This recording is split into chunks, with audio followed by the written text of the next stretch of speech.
लग्नात सगळ्यात मोठी चूक कोणती माहिती आहे? आपण एकमेकांशी लढतो, पण प्रॉब्लेम सोबत नाही. हं. लग्नाच्या सुरुवातीला ना सगळं किती सोपं वाटतं. आपण दोघं एकमेकांसाठी काहीही करू शकतो असं वाटतं. पण हळूहळू लाईफ सुरू होतं. घर, जबाबदाऱ्या, दोन्ही बाजूचे लोक, एक्सपेक्टेशन्स. आणि नकळत आपण एकमेकांकडे बघायला लागतो कंपॅरिझनने. मी जास्त करतो, तू कमी करतोस.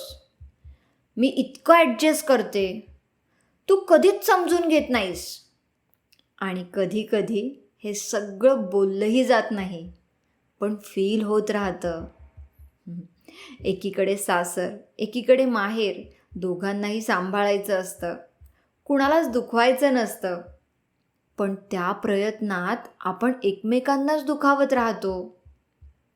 कधी कधी असा मोमेंट येतो की आपण शांत बसतो आणि मनात एकच प्रश्न येतो, आपण सगळ्यांना खुश ठेवतोय, पण आपण दोघं खुश आहोत का? घरात कोण जास्त करतो, कोण जास्त थकतो, कोण जास्त देतो, हा हिशोब ठेवायला लागलो की नातं हळूहळू प्रेमापेक्षा रिस्पॉन्सिबिलिटी जास्त वाटायला लागतं. आणि मग एक दिवस काही खास घडत नाही, पण अचानक लक्षात येतं आपण एकमेकांशीच लढतोय, पण खरंच प्रॉब्लेम कोण आहे, आपण की सिच्युएशन? त्या दिवशी पहिल्यांदा आम्ही एकमेकांकडे वेगळ्या नजरेने बघितलं. तो माझा अपोनंट नाही आणि मी त्याची नाही. आपण एक टीम आहोत.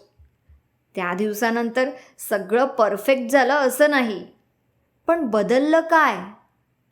तर आपलं बघण्याचं प्रॉस्पेक्टिव्ह. तो थकला तर मला दिसायला लागला. मी तुटले तर त्याला जाणवायला लागलं. आता भांडणं होतात, पण आपण एकमेकांवर नाही, प्रॉब्लेमवर लढतो. लग्न म्हणजे कोण जास्त सॅक्रिफाईस करतो हा कॉम्पिटिशन नाही. लग्न म्हणजे दोघांनी एकमेकांसाठी उभं राहणं.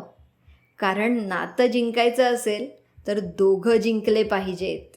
काय तुम्हाला काय वाटतं? कमेंट करून नक्की सांगा. कथा आवडली असेल तर लाईक करा, शेअर करा आणि नवीन असाल तर सबस्क्राईब करायला विसरू नका.